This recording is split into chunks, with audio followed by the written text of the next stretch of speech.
al estudio. Hoy vamos a comenzar a estudiar un libro. ¿Por qué no me lees aquí? No pasó. Que la inercia, una de esas leyes físicas se nos olvida a veces, ¿no? Toda fuerza tiene una fuerza opuesta y de la misma magnitud que la fuerza que se hace. Bien, vamos a empezar a estudiar hoy el libro de Santiago. Después del libro, si ustedes pensaban que el libro de Romano había sido problemático, bueno, agárrese la peluca porque vamos a estudiar el libro de Santiago. Aunque tiene que... Bueno, no. De hecho, es una expresión porque cuando en los siglos XVI, XVII, XVIII la gente usaba peluca. Entonces cuando venían los españoles cruzando el Atlántico, se venía un vendaval o algo, decía, agárrense la peluca que lo que viene es para que no se le huele la peluca. Actualmente también aquí usan bastante peluca. Sí. Saco. Bueno, los que usen peluca no sé qué en la congregación que tenga, pero A lo que se nos está tejiendo la gorra, ya. vamos a leer, yo les traje para los que estén interesados en ver, les traje para que vayan mirando aquí tengo yo los libros, las copias antiguas que tenemos ¿dónde estás? Del Nuevo Testamento. Y si puedes pasarlo para mostrarle a los hermanos una copia más antigua que tenemos del segundo siglo, del libro de Santiago, se lo pueden ir pasando para seguir. No, pero se lo pueden pasar y decir, dáselo y ellos se lo pasan si quieren, claro. Entonces vamos a estar leyendo un libro que ha sido muy controversial a partir de la Reforma Protestante. ¿Okay? Es decir, el libro de Santiago ha sido un libro que no comenzó, que ha tenido una controversia desde hace muchos siglos. ¿Okay? De hecho, en el famoso o infame, como se quiere llamarlo, concilio de Nicea, hubo una disputa de sobre si era un libro inspirado o no.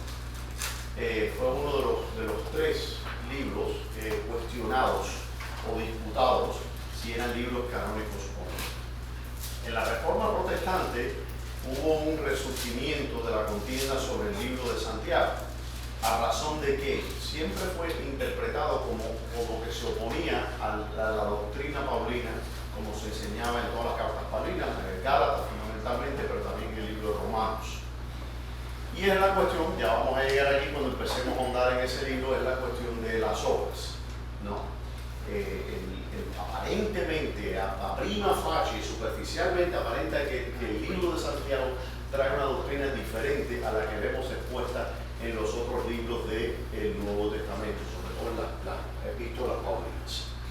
De tanto así que de hecho Martín Lutero lo llamó una epístola de paja.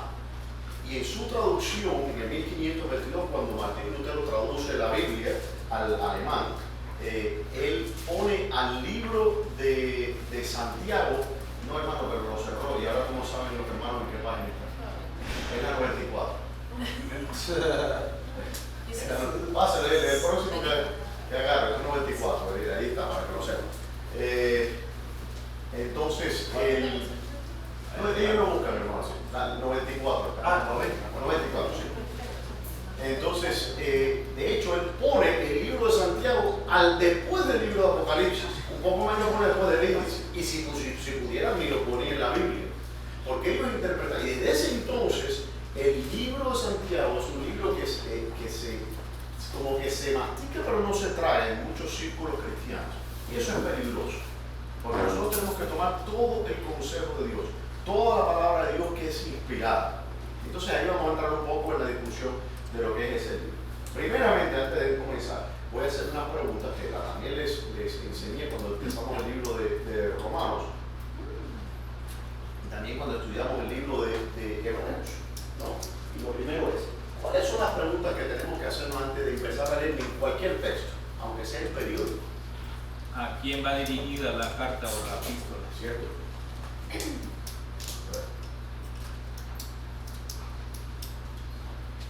¿A quién?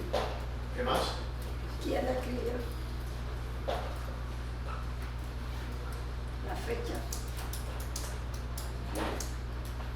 fecha. ¿Qué más? ¿A quién? ¿Por quién? ¿Para quién? Bueno, ¿a quién? Y la ¿Por razón qué? por la razón por la que se escribió. ¿Por qué? ¿Qué más? ¿Qué más tenemos que preguntar? ¿Cuándo? Bueno, fecha. ¿Dónde? ¿Eh? ¿Dónde? ¿Dónde? ¿Dónde? ¿Dónde tiene tilde la O? Sí, Así ¿no? es. Sí, señor. ¿Dónde? No, no. ¿Sí? No tiene. ¿Dónde sí? No. Bueno, tiene, pero no se marca. No. Todas las palabras tienen tilde. No, porque si no diría dónde. Claro. ¿Dónde sí? ¿Dónde? Sí, Todas las no preguntas. lleva- Es una palabra grave que termina en un caso. un conflicto, si no hemos invadido el libro y ya estamos debatiendo. ¿Dónde tiene o no tilde? Cuando ¿Dónde tiene tiene? No interrogante, tiene cuando es- tilde, punto. No, si tiene. Ah, entonces tiene Cuando punto. es No, interrogante. al final. ¿Dónde tiene la Claro que sí tiene. Claro que sí. Cuando son interrogantes. Cuando son interrogantes tienen Tiene un- acento. Sí, así. Porque si yo digo, donde quiera que te encuentres, ese donde no tiene tilde. No. Pero si yo digo, Es ¿dónde? una pregunta. ¿Cómo decir? ¿Dónde está mi machete? ¿Por qué? ¿Por qué? Ok, pero sigamos adelante. Estamos perdiendo tiempo en eso. ¿Qué más? ¿Qué más? Y es importantísimo entender también esto también. ¿Qué más? Hay tiempo, ¿Eh? hay tiempo. Tiempo ya lo tenemos. Esto es importante. ¿Qué estilo? ¿Qué clase de documento es? ¿Es un poema? Cuando usted le escribe a la novia un poema de amor, o usted le escribe un tratado filosófico. No, entonces hay que entenderlo, porque eso también lo dice un poco el contexto en que se va. Entonces, ¿qué más? ¿Alguien me había dicho qué más? La hermana María que usted dijo. ¿Para qué?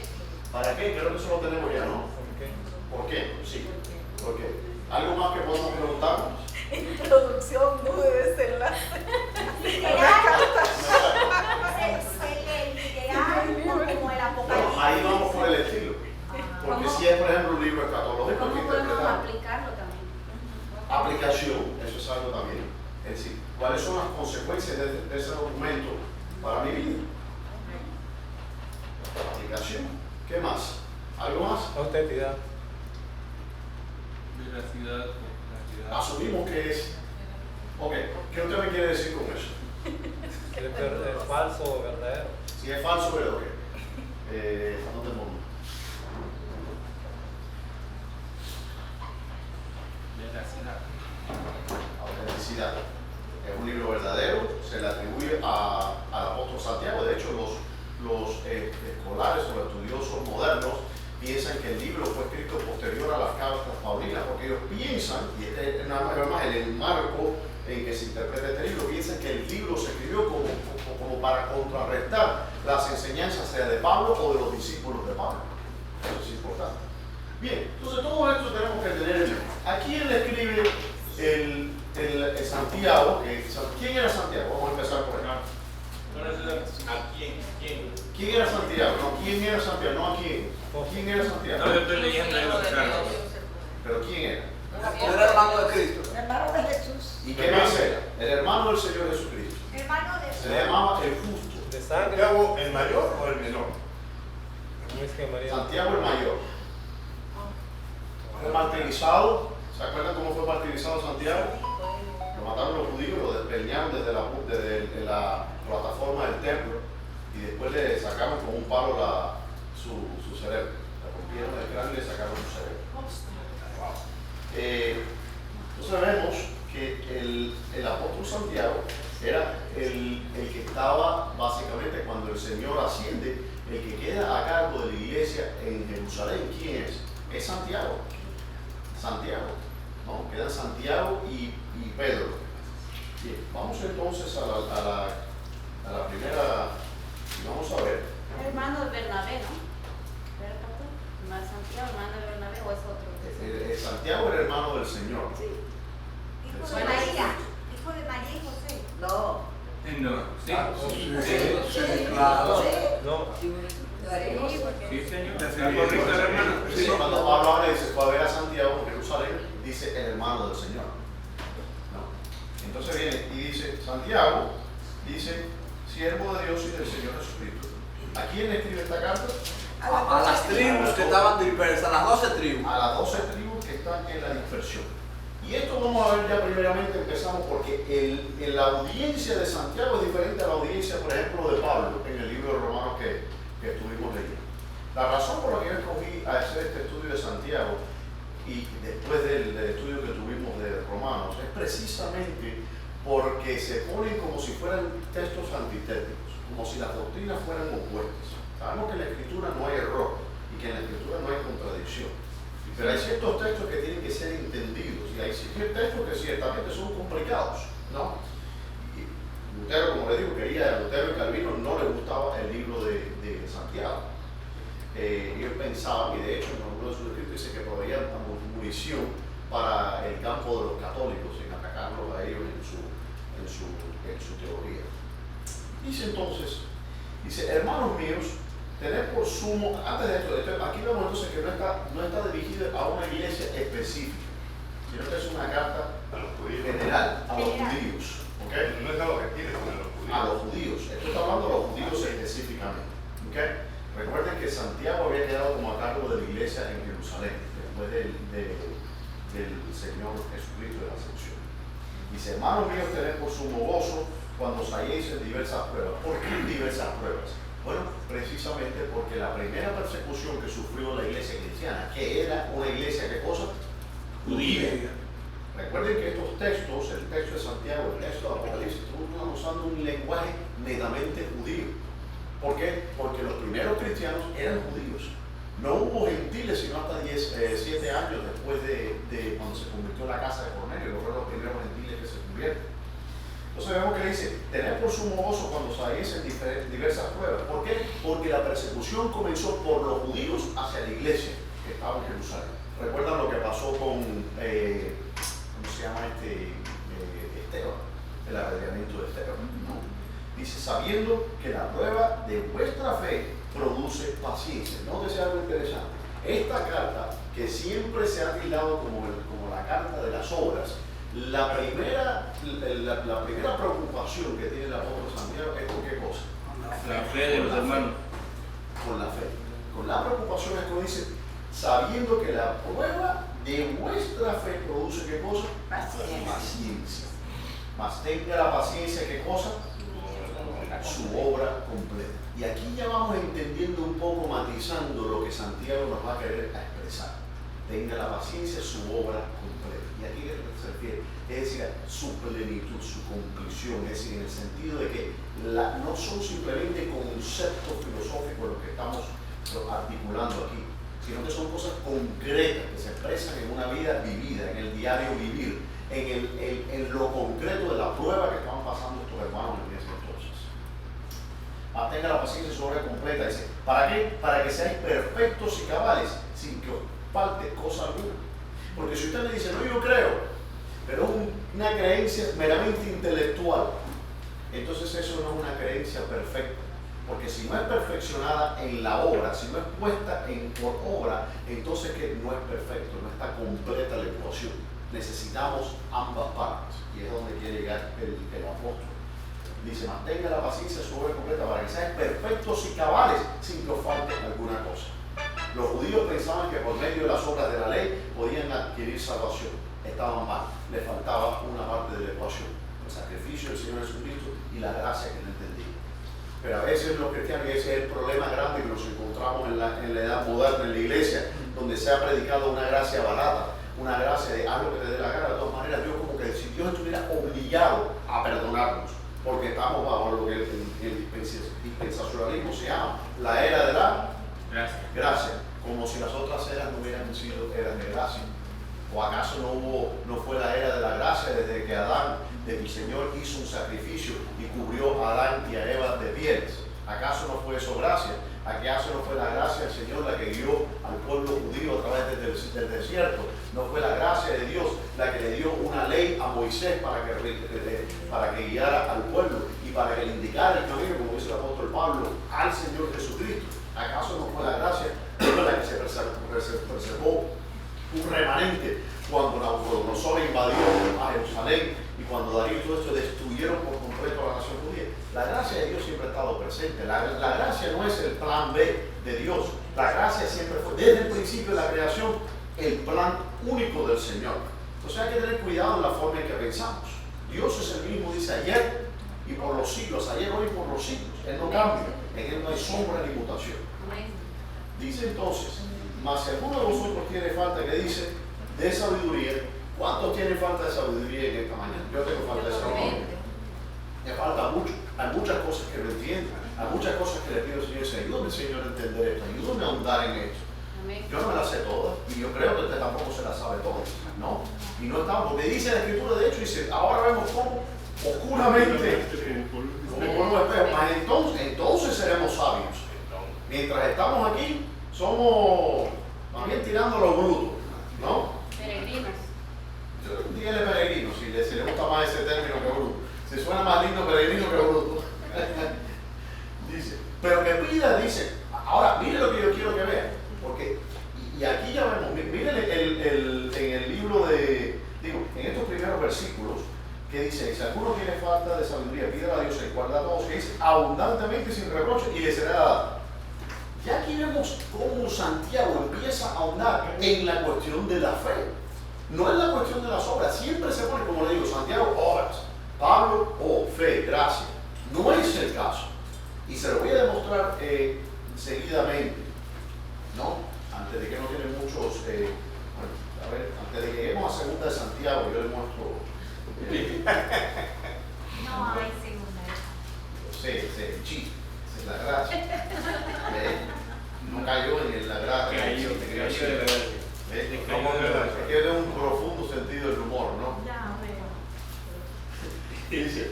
Dice, pero dice, si alguno dice que él da a todos que él usa abundantemente y sin reproche. Y aquí quiero hacer un paréntesis pastoral, porque a veces le pedimos al Señor con mezquindad. Una palabra que yo siempre le digo, no sé, hermano, si usted me ha escuchado, mi mamá y mi esposa siempre me escuchan decir que nosotros tenemos una fe mezquina y le pedimos a Dios como si que el hotel. La respuesta que Dios te va a dar, hermano, no depende de tu fe. No está limitada por tu fe. La respuesta del Señor está limitada porque no tiene límites. Él te da superabundantemente. ¿Entiendes lo que estamos hablando? Porque uno piensa, el Señor da un poquito y le pedimos con una fe mezquina, una fe, pero el Señor te da siempre, el Señor te da superabundantemente. Yo les comenté la historia de los suegros míos, cómo recibieron superabundantemente de una manera inesperada, que ellos fueron, milagrosas, se puede decir, como ellos recibieron milagrosamente una provisión para todas las necesidades que tenían del carro, del baño, todo. Gloria a Dios. Sin ellos saber una cosa, le llegan donaciones anónimas. Y esa no fue la primera vez que ocurría eso. Hay otros ejemplos que un día que venga el suegro mío le voy a decir que de esos testimonios para animar a la iglesia. Uno de ellos fue cuando Cristina, cuando nosotros nos casamos, ellos, imagínense, los padres de la muchacha pagan la boda. Y dicen, ¿de dónde vamos a sacar dinero para pagar la boda?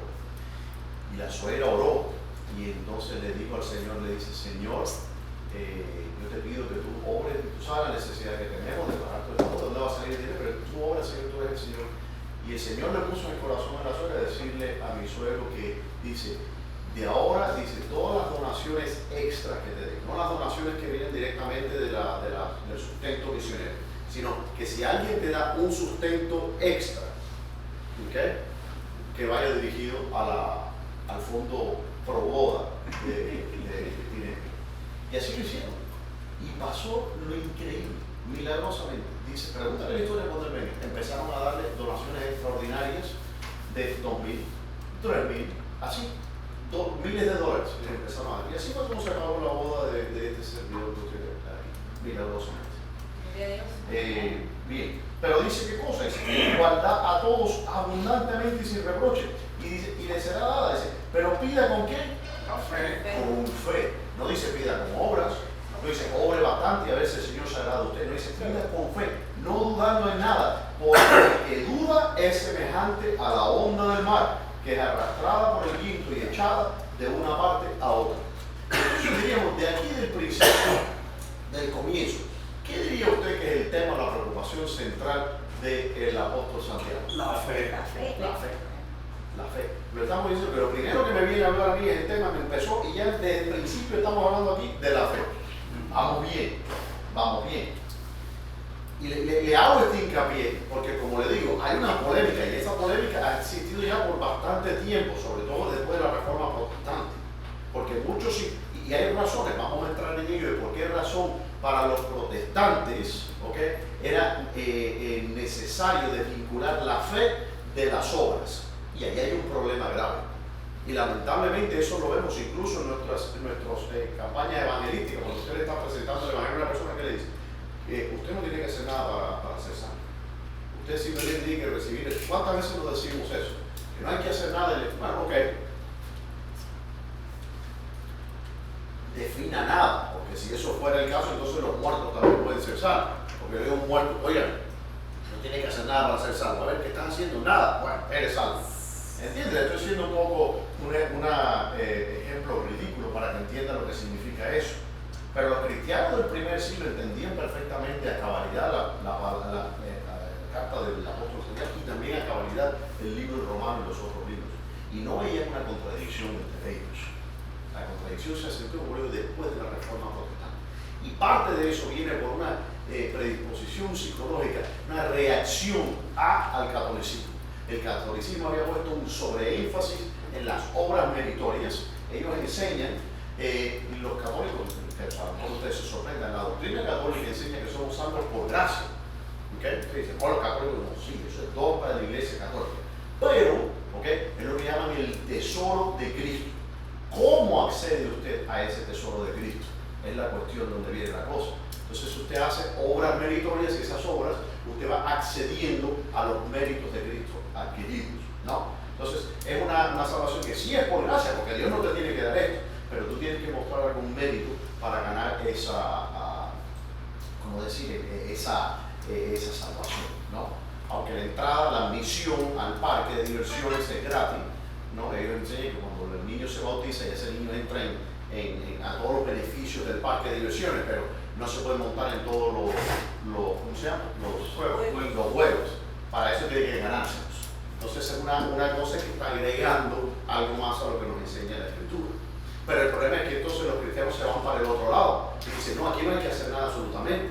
Entonces yo puedo vivir una vida chapucera que de todas maneras el Señor me sacó por gracia, yo no tengo que hacer nada. Y si trato de hacer algo, eso es blasfemia, porque entonces me creo que la salvación es por obras.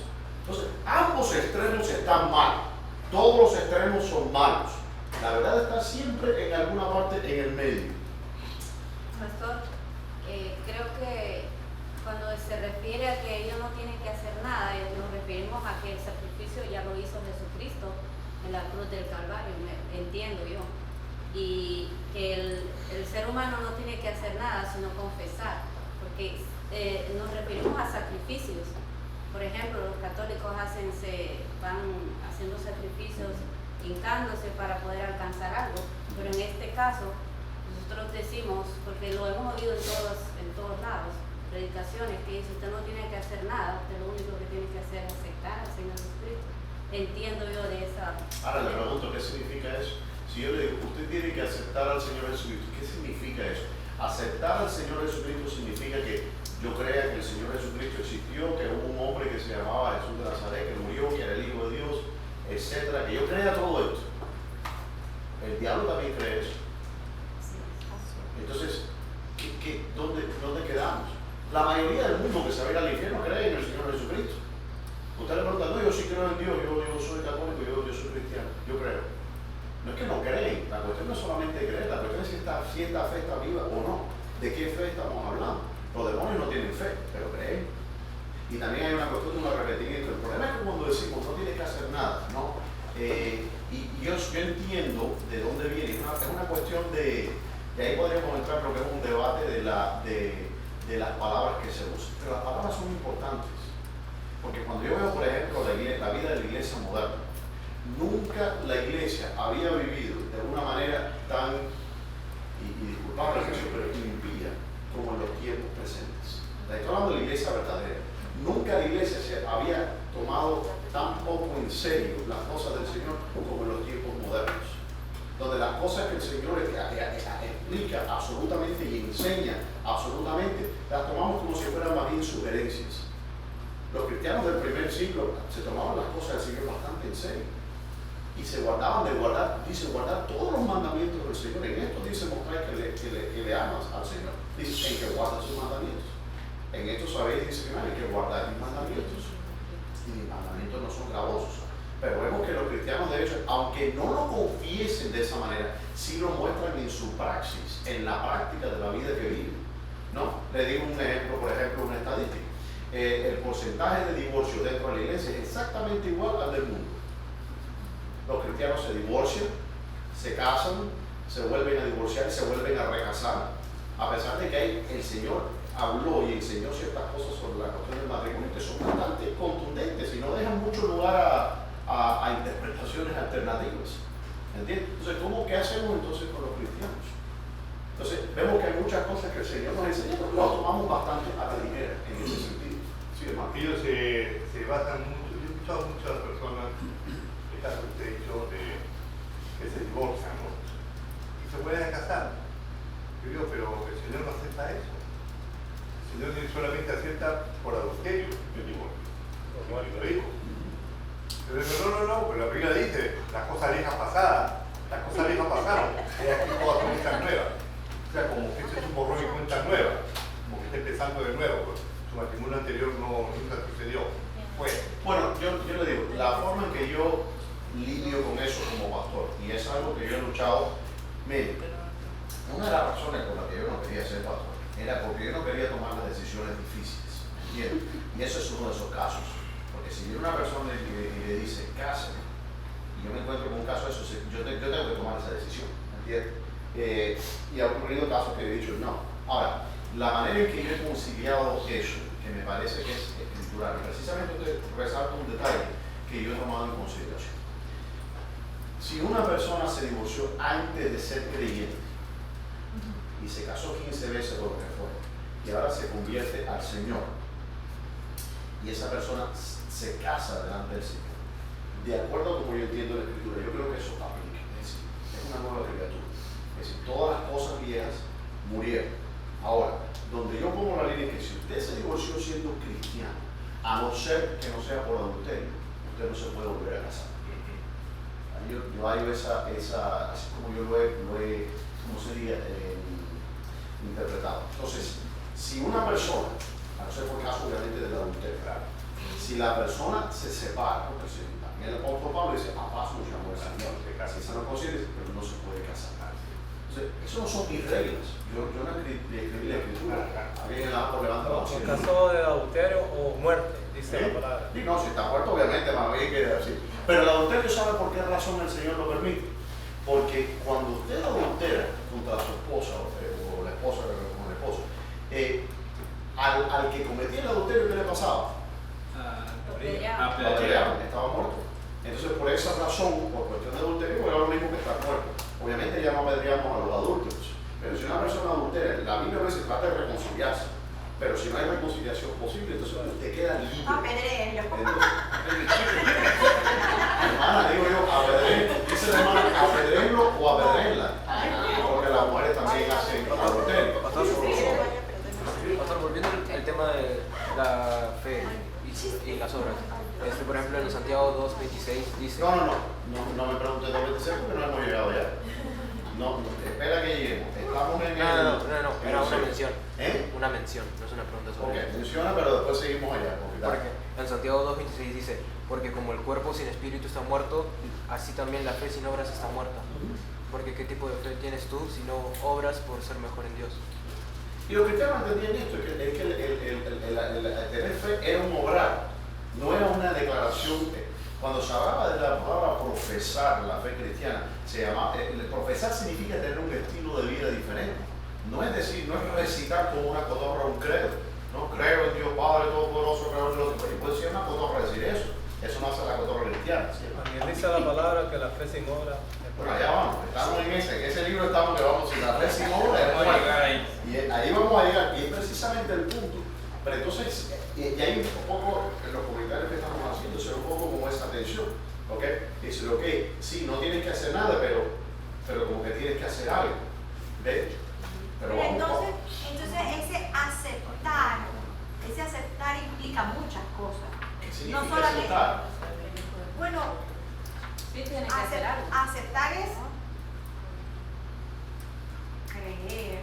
¿Qué significa No, creer? Pero no intelectualmente, creer con fe. Hay un libro que escribió, hay un psicólogo muy famoso hoy día que se llama Jordan Peterson, y él escribió un libro que se llama, que no es un libro de los populares de él, porque es más bien académico, pero se llama los mapas del sentido. ¿Quién dijo eso? Miren, Mapas del una pensamiento. intelectual entre nosotros, del mapa del sentido, ¿no? Y él da la definición de la fe, y a mí me parece que la definición que él da de la fe es bastante adecuada. Dice que la fe sí nos motiva a una expresión conductual, es decir, que si tú dices que tú crees algo, eso se va a expresar en tu conducta. Se va a saber si tú crees o no crees. Hay una cosa, si ustedes se acuerdan de lo que vieron en la película de Indiana Jones, en el templo de la perdición, ¿se acuerdan de eso? Hay una parte que él dice que tienes que tener fe para cruzar el abismo, y él no hay nada, él no Da un paso de da un fe. paso, y cuando da un paso, ¿no? Es que se forma ese puente. Entonces, no es que, sí, yo creo, pero me quedo aquí parado. No, creo y voy caminando, ¿no? Entonces, eso es lo que significa la fe.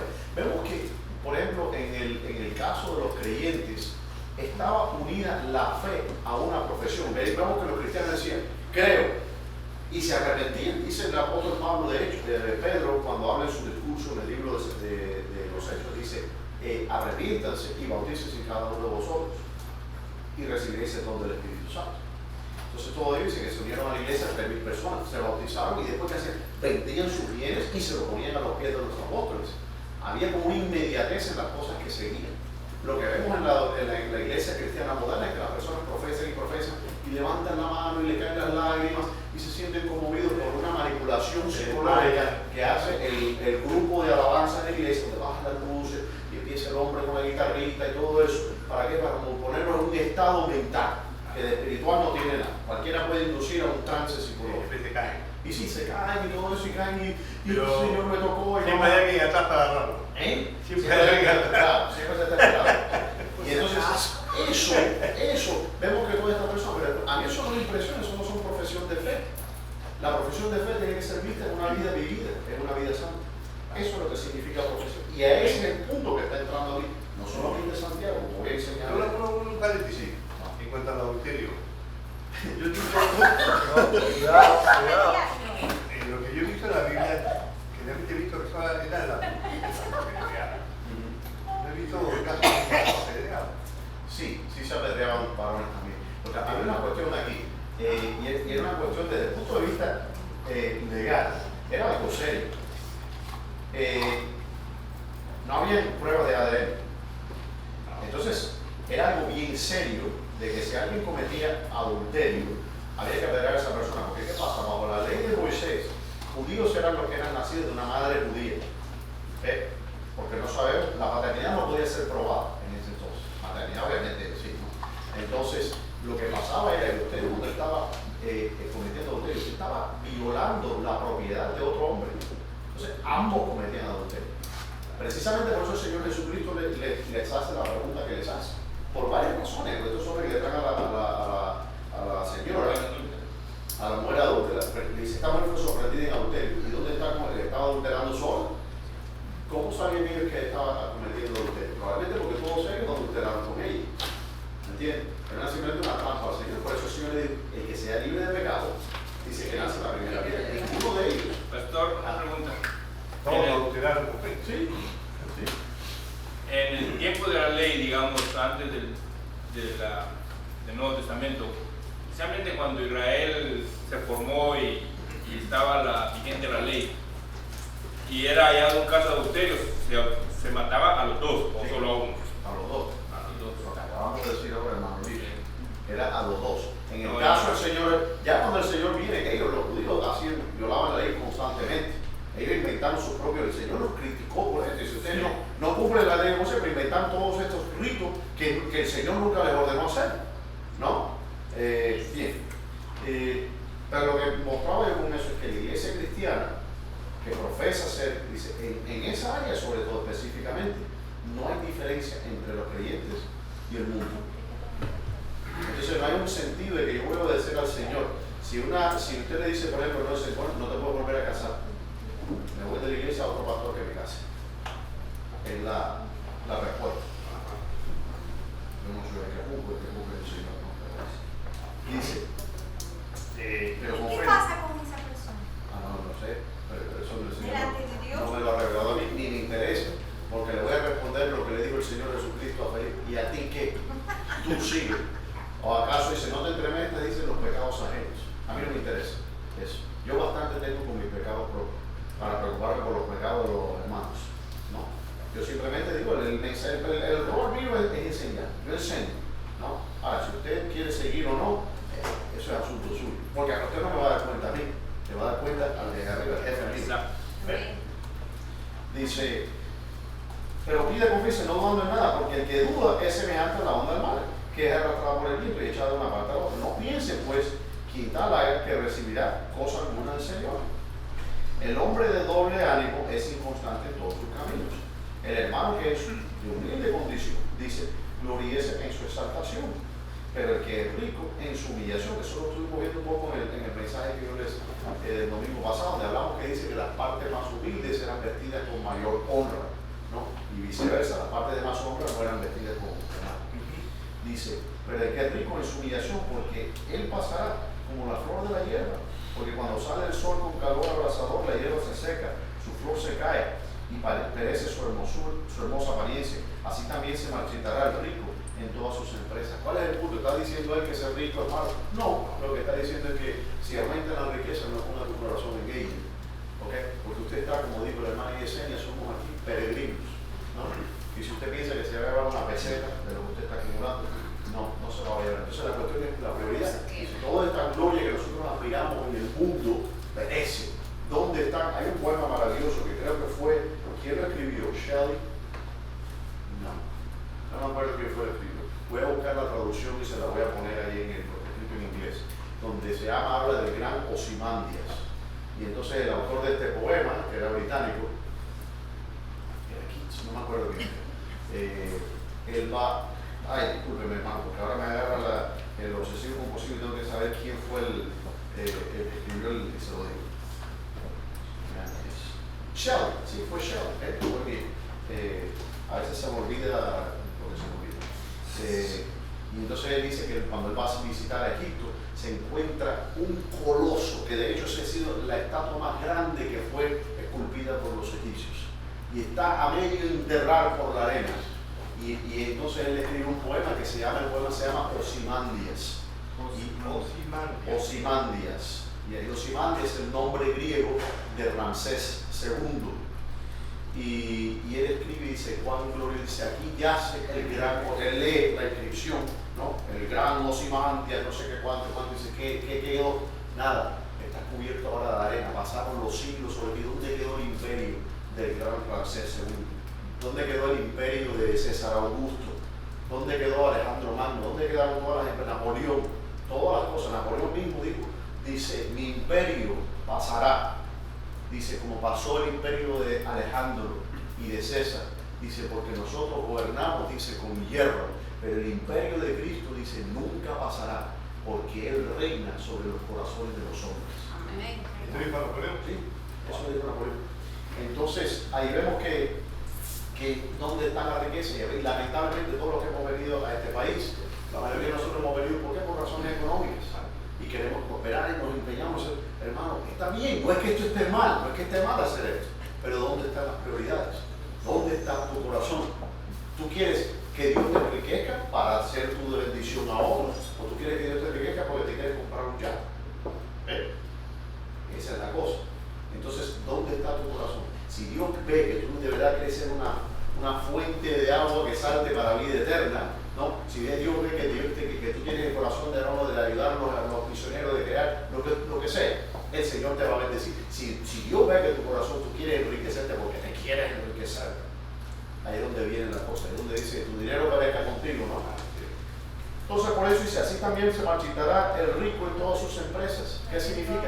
Que te vas a empeditar y vas a perder tu vigor y vas a gastar tu vida en hacer como Warren Buffett. Warren Buffett tiene 98 años, creo, algo de eso. Y uno de los hombres, el quinto hombre más rico del mundo. No se gana un peso, ¿okay? Ni una acción en la bolsa de valores que él posee. Nada. Si no tienes a Cristo, es necrótica tu situación. Bienaventurado el varón que soporta la tentación. A ver, ¿cómo vamos a soportar la tentación? Si es que nuestros hermanos calvinistas nos han dicho que eso ya ha sido predeterminado, si tú vas a soportar la tentación o no. Si tú no tienes libre albedrío, ¿cómo puedes entonces soportar la tentación? ¿Cómo voy a soportar la tentación? Si yo estoy diciendo en Romanos 7, ¿no? Miserable hombre de mí, ¿quién me librará de este cuerpo de muerte? ¿Cómo voy a soportar la tentación si hay esta ley en mis miembros que me lleva cautivo a la ley del pecado? Y con mi ley sirvo a la ley de Dios, pero con mi carne sirvo a la ley. Mala interpretación, eso lo he explicado 15 veces, ¿no? Se lo repito para recordárselo, porque parte de la enseñanza es ¿qué cosa? Repetición. Primero. 2 por 2, 4. 2 por 5, 10. 10, ¿no? Volver atrás. Esta es una repetición. Entonces vemos aquí que dice, bienaventurado el varón que soporta la tentación. Pero todos los cristianos del siglo XXI dicen, no, pero es que Romanos 7. Y se quedan ahí, es el único capítulo de la Biblia que se conoce. ¿Y qué pasó con Romanos 8? Los que no andan según la carne, sino que andan según el Espíritu. ¿No? Y entonces ahí vemos todo el poder. Mire, hermano, ¿te acuerdas de la historia del elefante que les comenté? Tengo una aplicación en vivo. ¿Usted se acuerda de la historia del elefante que les comenté? Británico, ¿se acuerdan? ¿Sí o no? Ahí es una señal de vida.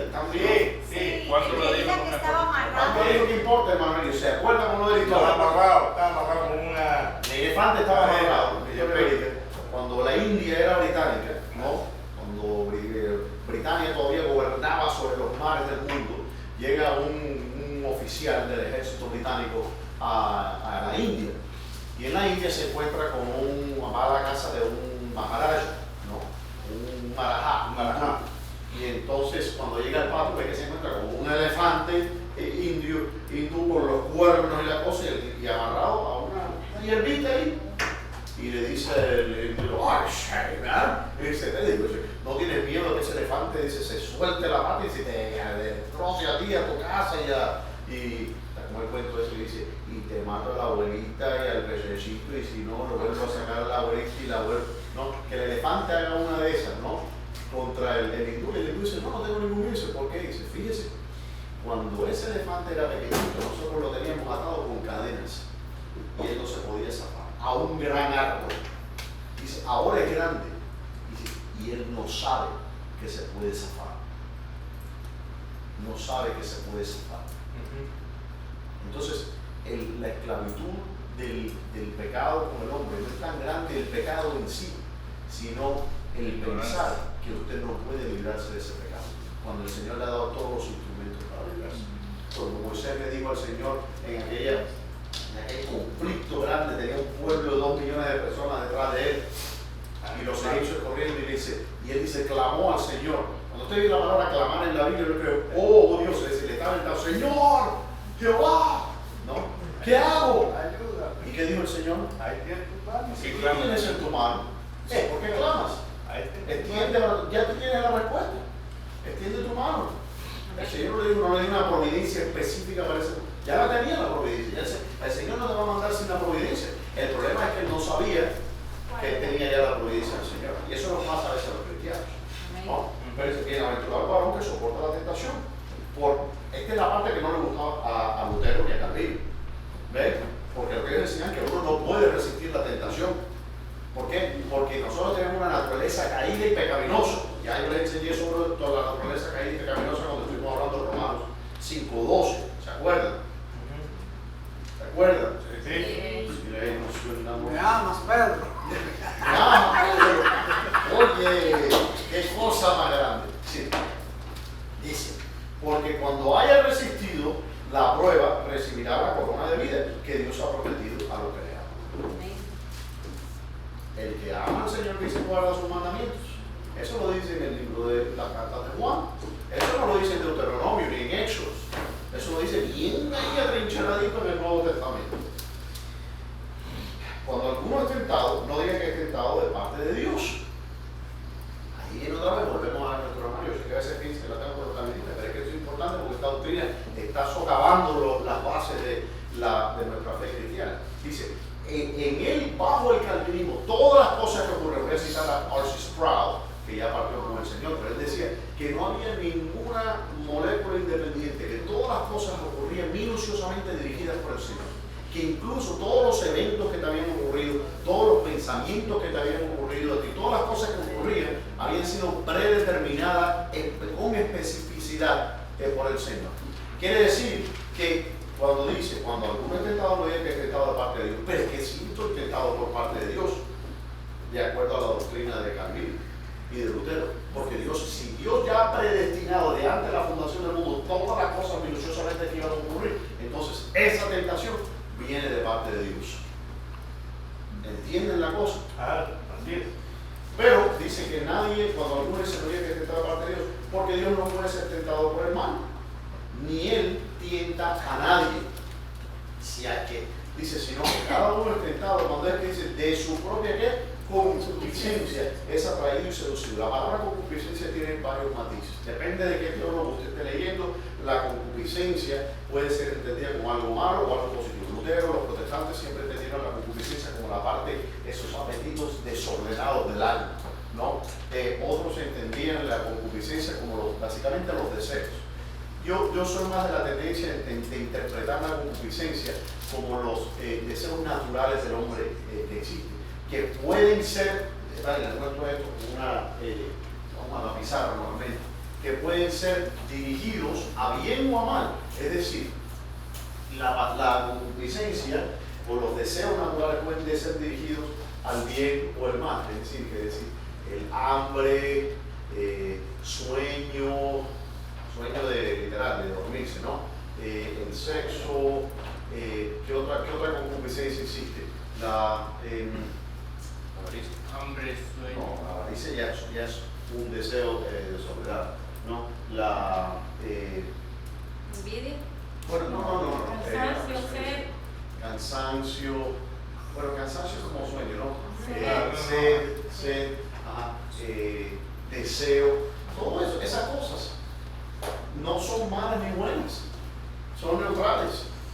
Depende de cuál es el enfoque y la dirección que le dé la voluntad humana. La raíz del pecado es la voluntad humana, no la naturaleza. Porque cuando Adán pecó voluntariamente.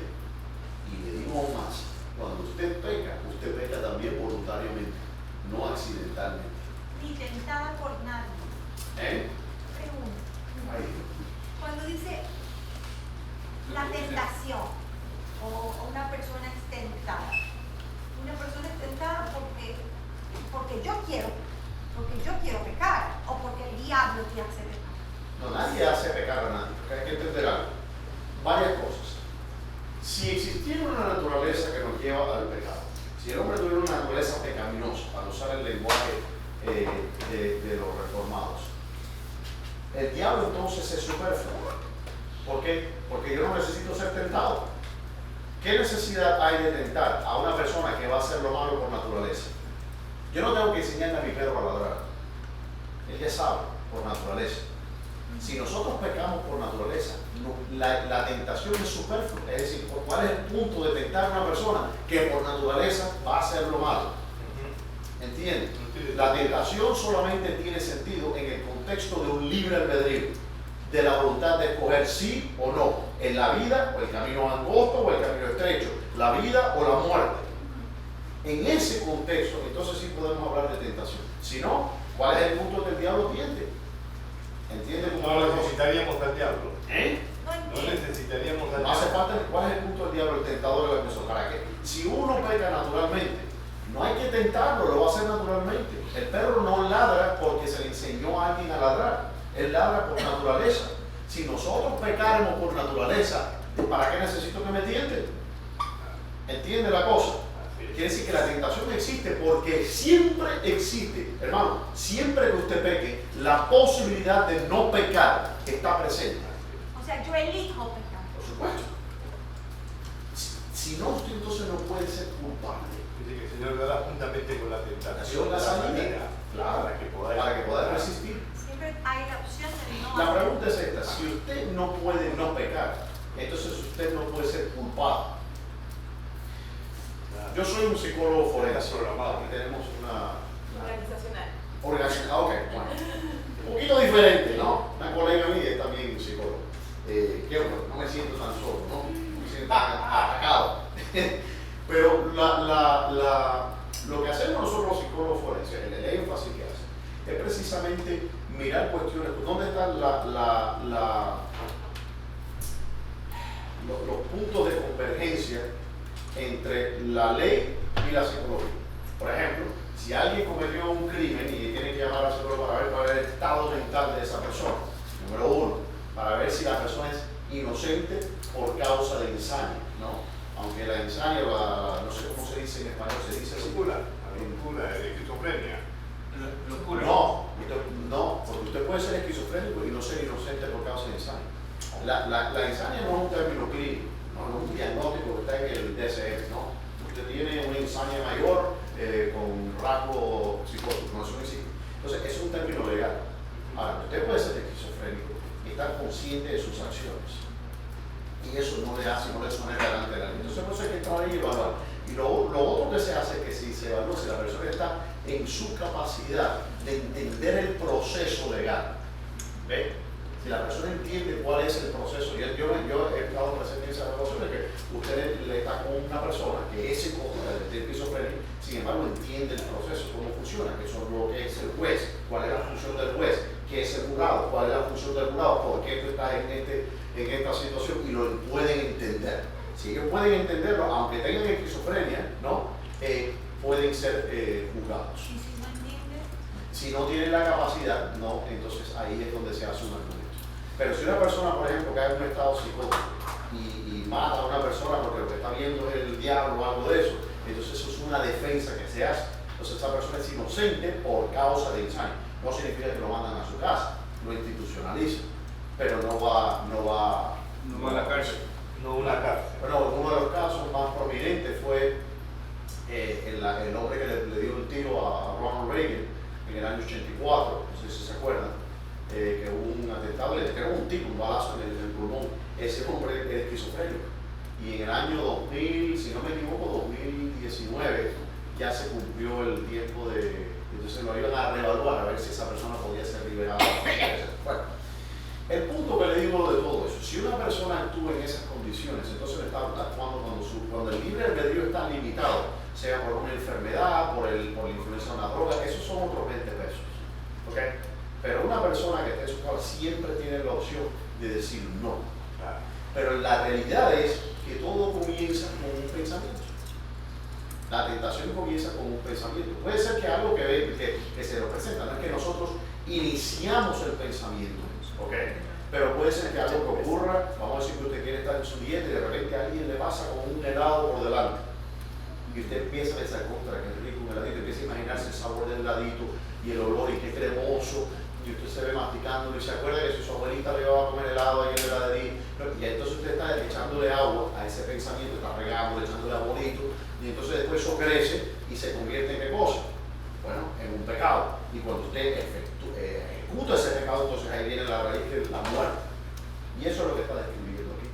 Por eso dice que nadie diga que es tentado aparte de Dios, sino que cada uno es tentado cuando de su propia concupiscencia, sus propios deseos, todos pecamos en una forma diferente.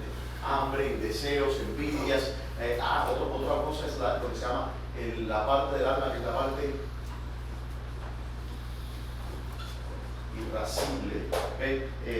Aquino distingue entre estas dos partes del alma animal, ¿no? Del alma animal, es decir, la parte, ¿se acuerdan en la escritura cuando dice el hombre natural no comprende las cosas del espíritu porque no las puede entender, porque se han de discernir espiritualmente? Y nosotros siempre interpretamos como que está hablando de dos personas diferentes. No está hablando de dos personas diferentes, está hablando de dos hombres que cohabitan en usted. Uno es el hombre animal y el otro es el hombre espiritual. Uno es el hombre que corresponde al logos, ¿ven? Al logos, a la razón, o a aquella luz que recibimos de Dios, ¿no? Y el otro es la parte animal, que son no se pueden entender con esta parte animal del alma, sino con la parte intelectual. Ahora, cuando está hablando de la parte animal del hombre, esta parte puede ser una división en las dos partes del alma. Cuando está hablando de esta parte, hay la parte que se piensa, según Aquino, hay varias formas de, la hermenéutica de esto puede variar dependiendo de quién usted esté leyendo, pero está la parte que es con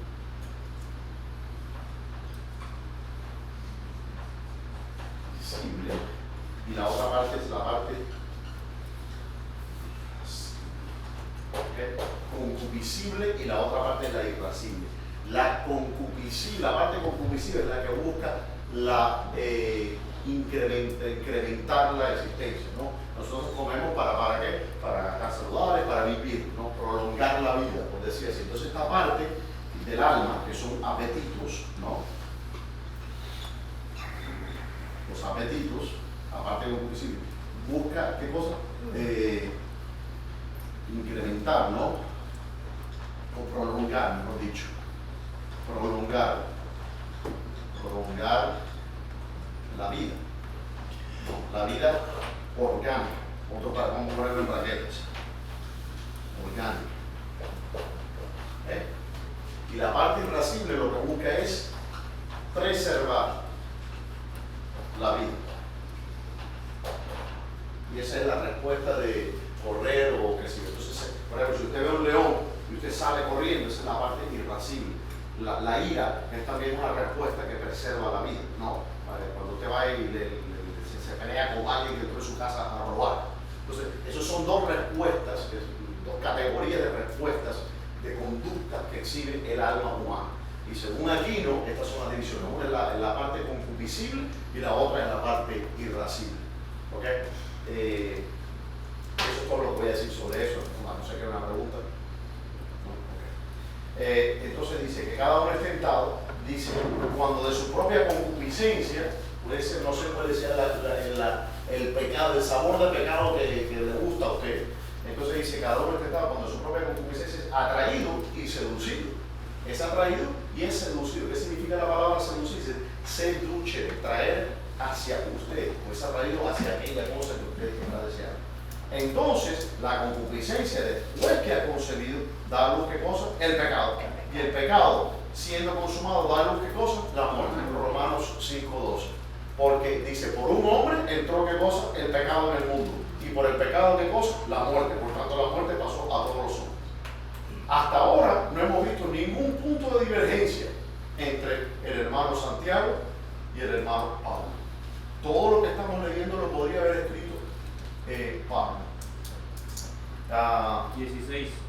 Amados hermanos míos, no erréis, toda buena dádiva y todo don perfecto desciende de lo alto del Padre de las luces, en el cual no hay mudanza ni sombra de variación. Él de su voluntad nos hizo nacer por la palabra de verdad para que seamos primicias de sus criaturas. Y esto tenemos que hacer, y nos vamos a terminar hoy aquí, pero aquí tenemos que entonces hablar, porque van a venir entonces los hermanos calvinistas y me decían, ajá, ¿estás viendo ahí? El Señor es el que te hace nacer, tú no naces de tu propia voluntad. Y tiene razón en un sentido, ¿no? En el sentido de que el Señor es el que propició todos los medios por el cual yo nazco de nuevo. Fue el Señor el que se dio a sí mismo en la cruz. Eso no fue una oferta mía. Fue el Señor el que mandó a los predicadores a predicar el Evangelio. Fue el Señor por medio del Espíritu Santo el que creó su palabra divina, que tiene poder para salvarme. Entonces, en ese sentido, por su voluntad, ¿cuál fue la voluntad de Dios? De que fuéramos salvos, ¿por qué? Por medio de la promesa, como habíamos visto en el libro de Romanos. Nos hizo nacer por la palabra de verdad. Ahora, ese nos hizo nacer no significa que Él te forzó en contra de tu voluntad, sino que, y esto se puede interpretar de esta manera, habiendo tú aceptado la propuesta de Dios, por decir así, que es el Evangelio, el medio de salvación, habiendo tú recibido al Señor Jesucristo, entonces el Señor te hace nacer. Pero hay que tener cuidado porque muchos leen este texto como si fuera una imposición de parte de Dios, como si fuera que Dios nos está forzando, como si fuera que Dios me está haciendo nacer a mí irremisible, es decir, como que si yo no tuviera una opción en cuanto a esto, sino que Dios desde antes de la fundación del mundo me seleccionó a mí, a fulano, me llame, y a esto lo voy a hacer nacer, sí o sí. ¿Entienden lo que estoy hablando aquí? ¿Cuál es el problema con el calvinismo en ese sentido? Recuerden una cosa también. El Señor no conoce futuros contingentes. ¿Qué significa? ¿Quién sabe qué es un futuro contingente? No saben qué es. Que no estaba previsto y aparece de repente. Lo futuro, eso es lo que en la lógica se llama la lógica modal, ¿no? Es la lógica de la posibilidad. Es decir, es posible que llueva mañana. No es necesario que llueva mañana, pero es posible que llueva mañana. Entonces, los futuros contingentes están basados en posibilidad. Puede que sí, puede que no. Entonces, muchas veces pensamos que Dios sabe, y a veces el argumento en contra del calvinismo viene en el sentido de que dice, bueno, es que Dios sabía de antemano quién le iba a recibir y quién no. Ese argumento es un argumento falaz, por varias razones. Dios no puede conocer futuros contingentes a la forma en que nosotros los conocemos. ¿Y por qué razón Dios no puede conocer futuros contingentes? Porque para Dios no hay futuro. Todo Dios lo ve como un eterno presente. Entonces, cuando la salvación, Dios salva a una persona, no es que le está viendo un futuro que no existe, para nosotros no existe, pero para Dios sí. Dios está viendo el corazón de esa persona en el momento que lo recibe o no lo recibe. Entonces, no es una decisión en el pasado, que Dios está haciendo en el pasado sobre un evento futuro. Así lo vemos nosotros. Pero lo que está viendo el Señor es un evento presente. Está lidiando Él con esa persona en el presente, porque para Dios todas las dimensiones temporales, pasado, presente y futuro, son todo un eterno presente. Entonces, aún desde el punto de vista lógico, ¿me están entendiendo lo que estoy hablando? Porque tienen que ver que estoy como confundiendo un poco. Sí, tiene sentido. Si no entienden, díganme, no entienden, no mientan. No, sí. No, aquí estamos entre amigos. El ego, y el ego. Dios se prolonga en el tiempo. No es pasado, ni futuro, ni Todo el presente. Entonces Él no sabe las cosas contingentemente. Él sabe las cosas en el presente. Es ¿Y qué es un inmediatamente. futuro contingente? Te doy un ejemplo. Mañana El no va a haber- domingo que viene vamos a tener servicio. Eso es un futuro contingente. Puede que sí, no es algo así.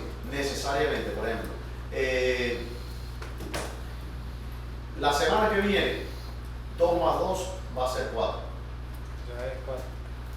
Va a ser siempre así, es decir, decía en el futuro, en el pasado. Eso es una verdad absoluta y necesaria.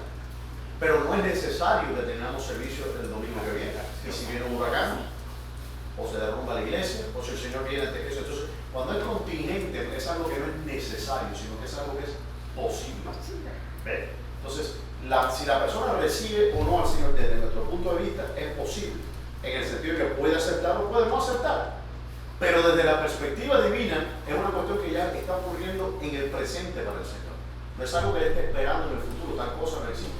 Entonces, para Él no hay futuros contingentes. Por tanto, desde el punto de vista lógico, la perspectiva calvinista cae como un saco de papas en nuestros pies. No, es imposible, no es sostenible. En primera, que no se sostiene ante el rigor de la Escritura y tampoco ante el rigor lógico.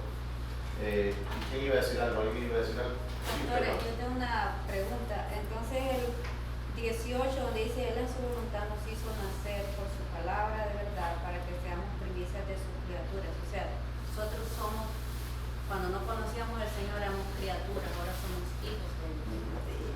Right? Pues seguimos siendo criaturas. Right. Pero la cuestión es que la voluntad de Dios es que nosotros naciéramos de nuevo por medio del Espíritu Santo. Esa es la voluntad de Dios. Pero la voluntad de Dios no es que yo sea salvo sí o sí. Es decir, Él no me está forzando. ¿Entiendes? No es impuesto. No, porque se dice, todos somos hijos de Dios.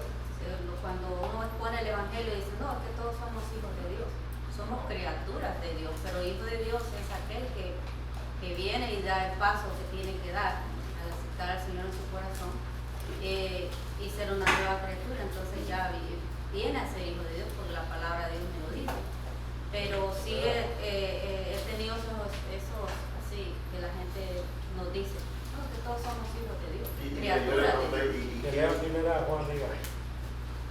No, y entonces cuando nosotros íbamos a evangelizar, los jóvenes siempre nos dicen, no, es que nosotros todos somos hijos de Dios. Entonces cuando ahí uno entra, le tiene que saber la palabra de Dios, cómo contestarle a las personas, porque hay que explicarle la situación, porque yo en otro tiempo hubiera dicho, no, yo soy hijo de Dios, pero no fue así. Eso es un proceso, es algo que uno tiene que explicar a la persona que no conoce. Oye, una cosa, en un sentido tiene razón, en el sentido de que somos hijos de Dios porque somos hechura de Él. En el sentido de que Dios es el creador, sí. Ahora, en el sentido de que nosotros somos de la naturaleza de Dios, que es el punto de ser cristiano, no. ¿Ves? Esa es la distinción. Pero va a haber hijos de Dios en el primer sentido de la palabra, va a haber hijos de Dios en el infierno. ¿Ves? Dice la Escritura que dice, vinieron los hijos de Dios y Satanás estaba entre ellos, ¿no? Hablar con el Señor, en el libro de Job. Pero Satanás va a terminar en el infierno. Entonces, ahí vemos que cuál es la diferencia entre hijos en el sentido de criatura y el hijo en el sentido de adopción que habla la Escritura. Pero por eso decía eso, yo le pregunto a la persona, ¿qué quiere decir tú con que somos hijos de Dios? ¿Qué significa eso? Y si me dice, bueno, ¿qué sería? Bueno, los hijos tienen la naturaleza del Padre, ¿cierto? Si tú eres un hijo, un ser humano, eres un humano, tú como humano haces tú las cosas que Dios hace. Mientes, porque si mientes no eres hijo de Dios, porque Dios no miente, ¿no? Entonces, hay muchas maneras en que eso se puede, ¿cómo se llama?, llevar, ¿no? Pero sí, pues. Ok, vamos entonces a terminar ahí, si no hay ninguna otra pregunta, desaveniencia, queja, ¿no? Vamos entonces a orar. Padre Celestial, Señor, te damos gracias, Señor, por tu palabra, guíanos, Espíritu Santo, entenderla a profundidad, Señor, y a someternos a ella cada día. Asístenos, Señor, con tu gracia, en el nombre de nuestro Señor Jesús. Amén.